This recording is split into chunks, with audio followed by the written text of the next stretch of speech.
સૌરાષ્ટ્ર ભૂમિ ન્યૂઝમાં કલ્પેશ અવાસી આપનું હાર્દિક સ્વાગત કરે છે। આજના મુખ્ય સમાચારો। અમદાવાદમાં અવિરત હિંસાનો ઓથાર, 3 દિવસમાં 36ના મોત। સુપ્રસિદ્ધ હાસ્ય કલાકાર સાબુદ્દીન રાઠોડ સાથે મુલાકાત। મગફળીમાંથી દૂધ બનાવવાની નવતર પદ્ધતિ, નગર નોંધ અને પોલીસ ડાયરી।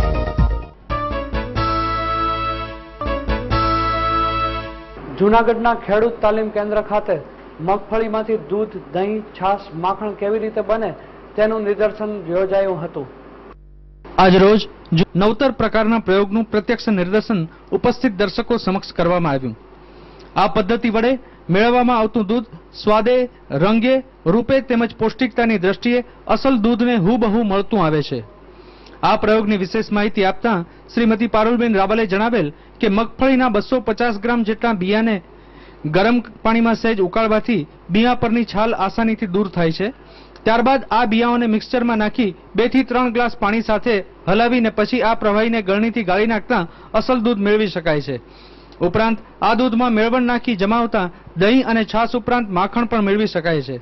દૂધની અન્ય વાનગીઓ પણ આ મગફળીના દૂધ દ્વારા બનાવી શકાય છે। સોમાં બહોળા પ્રમાણમાં ઉપયોગી બનશે તેવો આશાવાદ શ્રીમતી પારુલબેન રાવલ દ્વારા સેવાઈ રહ્યો છે।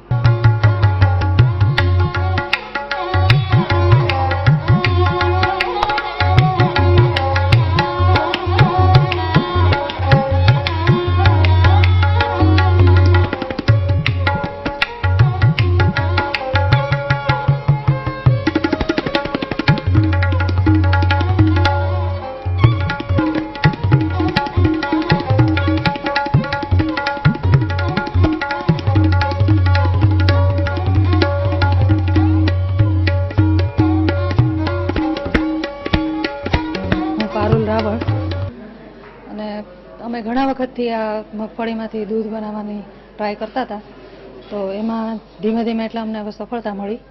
એટલે અમે વિચાર્યું કે હવે આપણા સમાજમાં એવો ઘણો મોટો વર્ગ છે કે જેને દૂધ, દહીં, છાશ વગેરે એટલે જોવા પણ નથી મળતા।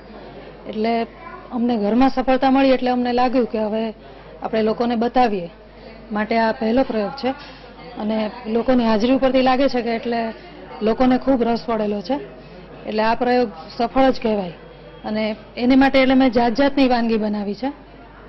એટલે એમાંથી દૂધ, દહીં, છાશ, માખણ અને ખાસ બહેનોને રસ પડે એટલા માટે રસોઈની કઢી વાનગી પણ બનાવી છે। એટલે કઢીમાં તો સૌથી સરસ વાનગી કઢી છે કે એમાં જરા પણ મગફળીની સ્મેલ નથી આવતી। બાકી દૂધમાં થોડી ઘણી આવે છે, પણ એટલે જેને દૂધ કોઈ દિવસ મળેલું જ નથી તો એને માટે તો એ સ્વાદ જો 2-3 દિવસ પીવે તો બાળકો તો ટેવાઈ જાય, કારણ કે આપણે બેબી ફૂડમાં પણ જાત જાતના દૂધના સ્વાદ હોય જ છે। આપણે આ બીજું ગાય ભેંસનું દૂધ પીએ એટલે આપણને થોડો અલગ સ્વાદ લાગે, પણ બાકી જે રોજ જો પીએ તો એટલે એને સ્વાદ અનુકૂળ આવી જાય એમ લાગે છે। અને આ દૂધ પેલા દૂધની જેમ જ આમાં પ્રોટીન પણ છે, એટલે પોષક તત્વો તો છે જ આમાં। એટલે જો લોકો આને અપનાવે તો એટલે લોકોને, ગરીબોને ખાસ તો ઘણું પોષણ મળી રહે તેમ છે।